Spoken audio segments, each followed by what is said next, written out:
Good evening and welcome everyone back to... And there goes the Demogorgon again. He's really top heavy. Oh. Here's our buddy. But welcome once again to Movie Club as we start our screening, our month-long screening, mind you, through the first season of Stranger Things. Now, Stranger Things premiered July 15th of 2016, which makes it over 4 years old this year. And just last week, we celebrated Stranger Things Day, which is the day that Will Byers goes missing in the show during the first season. Spoiler alert if you didn't know that. It's kind of the inciting incident, so it's not really that big of a spoiler. Stranger Things is kind of an international phenomenon at this point. It is taping its fourth season right now during the middle of the pandemic, and already has 3 incredibly well-regarded seasons on Netflix for you to binge right now. Stranger Things was originally created by Matt and Ross Duffer, a duo known as the Duffer Brothers. They'd previously worked on a M. Night Shyamalan project, Wayward Pines, another television series. When they were first pitching what would eventually become Stranger Things, it was called Montauk, and was set up in New York. This was where they really got to shine as their own creators, making up their own story and telling something that has clearly been seen and loved around the world. Obviously, a lot of the same elements that we now know and love in Stranger Things were present in Montauk. This is a delightfully interesting idea, and you can actually go and find the original screenplay that was for this little pitch that never came to be. After many internal debates, they decided to move it to a little bit more of a more middle America town, what would eventually become known as Hawkins, Indiana. This is everywhere America in the 1980s, and their show is very much a pastiche and love letter to those movies and the culture that they inspired. I mean, you don't even have to look that far before you start to notice the similarities. I mean, the font for the show itself is a pastiche. It's a reference to fonts that were all over 80s horror covers. While the MK Ultra project did play a large part in the original pitch, Montauk, it is a conspiracy theory, and it is something that the government actually tried to do, using LSD to induce mind control in subjects, and also to hopefully unlock parts of their brains that allowed them to do crazy stuff with it. Like move objects with their mind and become great supernatural tools for Uncle Sam. Obviously, this project didn't go well, and quite a few books have been written about it. Well, it didn't do much for Uncle Sam either, because as far as we know, we didn't really create any special secret agents with mind powers. Even the 80s pastiche melts over into the casting department, specifically with Winona Ryder. Ryder is probably most famous, especially from the 80s, for 2 films that came out in 1988, and that would be Tim Burton's Beetlejuice and the incredibly incisive dark horror comedy that is Heathers. Both of those movies have ironically been made into musicals. I just realized that as I was talking through this. While we're already talking about the cast, let's just run through pretty much all of them real quick. Let's start with the main pod that we're going to be talking about for the entire show. I'm talking about the kids that make up the AV club at Hawkins Middle School. Let's start with Mike Wheeler. Mike Wheeler is kind of the de facto leader of the group. His house is the place where they all gather to play D&D, and he is the dungeon master. And he's kind of the one that takes initiative when their friend Will goes missing. Dustin Henderson is another one of the great kids as part of this D&D group. He's my favorite. He is the guy who always goes in and tries to dissolve the conflict in the group and is always down to be comedic relief, but also is a very proactive member of the group. In the show, Dustin has a medical condition known as cleidocranial dysplasia, which is actually a condition that Gaeta Matarazzo, who plays Dustin, has in real life. And it's neat that they found a way to weave this into the show that feels both as a neat little character moment and also really works as a way to bring something to the forefront that most people don't know about and get it the attention it deserves. Lucas Sinclair is played by Caleb McLaughlin, is another one of the great members of this D&D group. He's the one that is probably more cautious out of the rest of the group, but it's because he's kind of responsible. He also is yet again another proactive member who consistently suits up to fight evil and do some investigative work of his own. He's clever, he's smart, and he is a great asset to the group and is just an all-around great friend, even if sometimes they do get into scuffles. Rounding out the group, we have Noah Schnapp, who plays Will Byers. Will Byers is the character that goes missing in the very first episode of the show, and he's kind of only barely in this first season. But it's his disappearance that is the inciting incident that sets us off on this incredible adventure that splices in equal parts E.T. and terror from the likes of Stephen King. But not only does Will Byers goes missing, another strange kid shows up, and that is 11, or L for short, as Mike names her. She's clearly escaped from some sort of facility and might have some powers that are a little bit abnormal. Millie Bobby Brown has been on your televisions for the better part of a decade now, but it's really her turn here in Stranger Things that blew her up to universal acclaim. She nearly won the award for her role in this show the year it came out, but lost to Thandie Newton on Westworld, which is another great show, and Newton is a fantastic actress. Brown has also recently been in the Enola Holmes film that just came out on Netflix, which is one of the brighter spots in 2020 at this point. And you know what? I'll take what I can get. It's a nice hug of a movie, and she's great in everything. Seriously.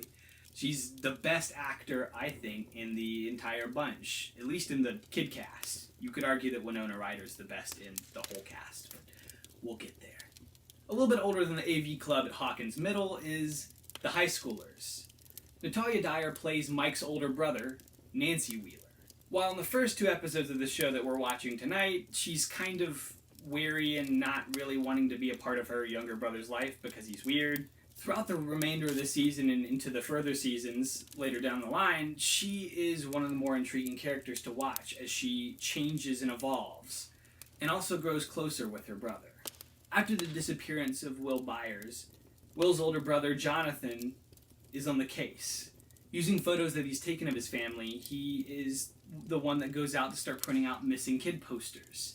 And his photography becomes a major part of this season. The lawman in town is Jim Hopper, and he's played by David Harbour. Harbour has really found his groove with this character. He's gruff, but he has a past that gets colored in the further we get into the season. And I think his journey throughout this season, and especially the second season, is one of the more fascinating ones to watch. He is an incredible character, and his emotional journey is one of the most powerful in the entire show.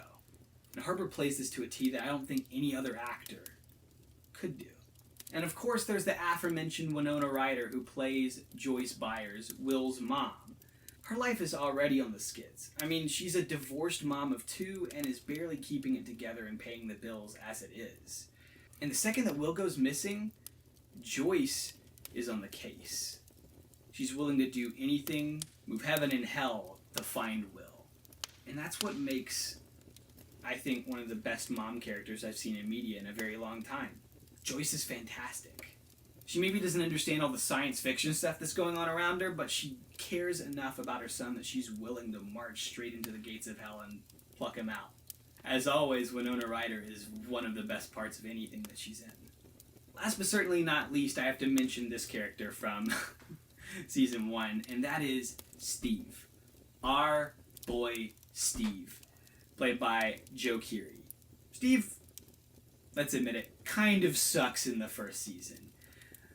But he starts to evolve by the end of this season, and he honestly wouldn't have even been that far into the show if it hadn't have been for the fantastic acting of Joe Keery. The Duffer Brothers had planned to kill off Steve pretty early on in the show, but they liked Joe Keery enough that they actually kept him around, and he's one of the best parts of not only the end of this season, but in the next two seasons that have come. And I'm so excited to see his character arc evolve even further in Season 4. The show, while shot on a digital red camera, has this incredible aesthetic of feeling like an old film. And that's largely because of this incredible product they've made to simulate film grain over the images that they shoot. It gives a texture to each one of the images that feels very much like it was shot on film. And if you're a film nerd like I am, those are the kinds of things that you pick up on, and it's things that make this show just that much more special to us. Not only is it a pastiche of things that we love and the things that we grew up with, like Indiana Jones and so many more Spielberg films and Stephen King books that we loved as kids, it's also a love letter to this medium that we adore. And that's something that means a lot to me. All but 2 episodes of the first season of Stranger Things were directed by the Duffer Brothers, and that's true for tonight's offerings as well, as we dig into the first 2 episodes of this season. The Vanishing of Will Byers and the Weirdo on Maple Street. Our show kicks off with this friend group who loves to play D&D, and that is Mike, Dustin, Lucas, and Will. After the D&D session is concluded because it's a school night, thanks Mom, the kids disappear into the night. Some heading down the same road and making bets, and some heading back home on their own. When Will Byers takes a shortcut home, he runs into this guy. He quickly runs back to his house and subsequently disappears. To where? We have no clue. But as Will disappears, someone else makes an arrival in the small town of Hawkins, Indiana, whose only identity is the number tattooed on her hand. 11, nicknamed L by the group. As the D&D group tries to find their lost member and figure out what's 11's deal and what's going on in this small town, they're about to find out their small town has a lot more secrets than they ever knew possible. I mean, I still remember where I was when I first watched this show. It wasn't in July of 2016 when everyone else was talking about it. It was months later. It was fall break, and my friend and I had decided to go up to Tennessee for the weekend. We were going to hang out with our friend who lived up there, and then see a concert at the Ryman. And one night they just casually asked me if I'd seen Stranger Things yet, and I said no. I really suck at watching new television shows when they first drop.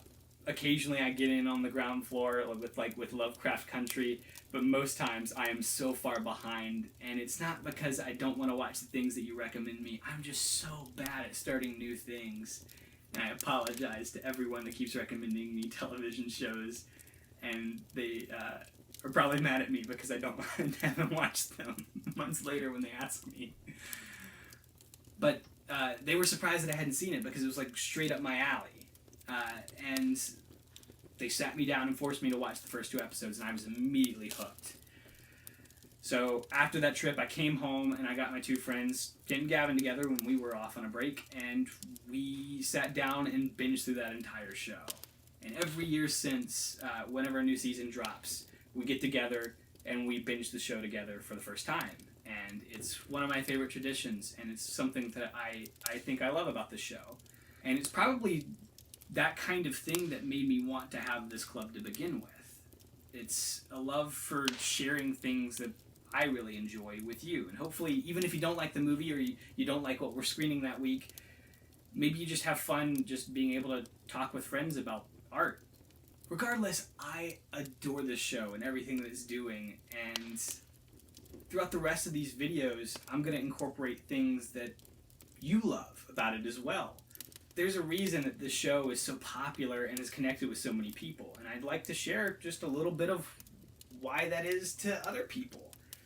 It's a deeply personal thing for me, but I think it's one of the best things about the show is that it's connected people from around the world, and we all get together every once in a while to spin theories and talk about connections and try and figure out what all the different references are and the Easter eggs and pull them and source them. And maybe because some of the movies we screen this year, you'll finally start to get some of the other references that you've missed in years past. I really hope that's the case, because we have screened quite a few that are referenced, and especially this first season. Whether it's your first time or this is the 5 billionth time that you've binged through this show. Hopefully, as we pace it out over the course of the next four weeks, you'll find something new that you love about it. Or you'll start to notice new things and you'll fall in love with it all over again. Regardless, this is a show that is, I think, pure magic and reminds me what I love about 80s films.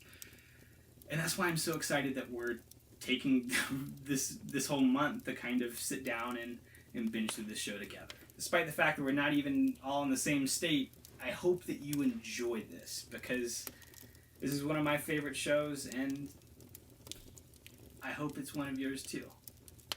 So, without further ado, sit back, relax, and grab a couple snacks as we here at Movie Club begin the binge in November through Matt and Ross Duffer's incredible sci-fi extravaganza from Netflix, Stranger Things.